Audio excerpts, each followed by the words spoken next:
Today we are going to review Complete the Square. This is from Chapter 2 earlier this year. So here we go.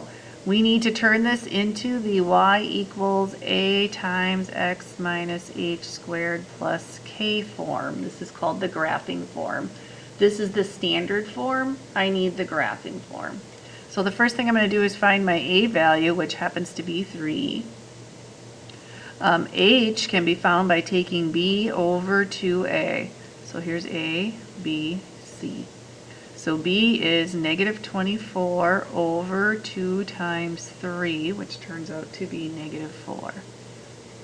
Then I start filling in all of my information. So far I have all of it from here all the way to there.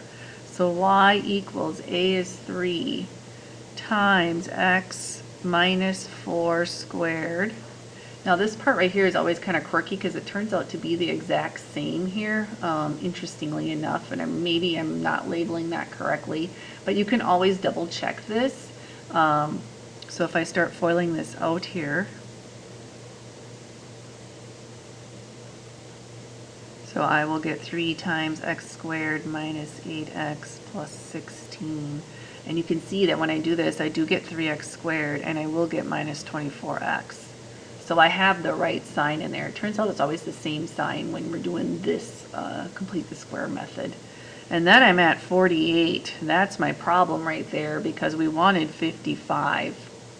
So we have to figure out how to get from 48 to 55. And we can do that by adding 7. So there's my graphing form.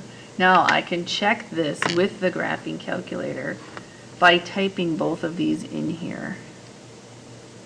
So we got 3x squared minus 24x plus 55, and then 3 parentheses x minus 4 parentheses squared plus 7. And I go ahead and I graph both of these.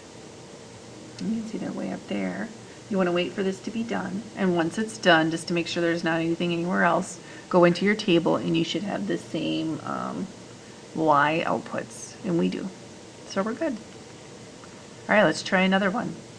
If I were you, I would pause this one, try it without me, and then run the video again and finish it. So here we go. A is 2, h is b over 2a, or negative 6 over 2 times 2, which turns out to be negative 1.5. Start filling it in. And we need to find our missing area here. So here we go. 2 times what? X minus 1.5 times x minus 1.5.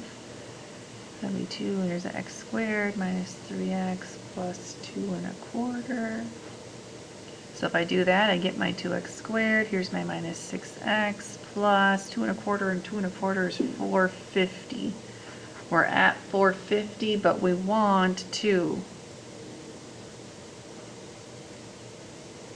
So we're going to have to subtract 2.5 to get there. Again, we use the graphing calculator to verify. So 2x squared minus 6x plus 2. This one is 2 parentheses x minus 1.5 squared minus 2.5.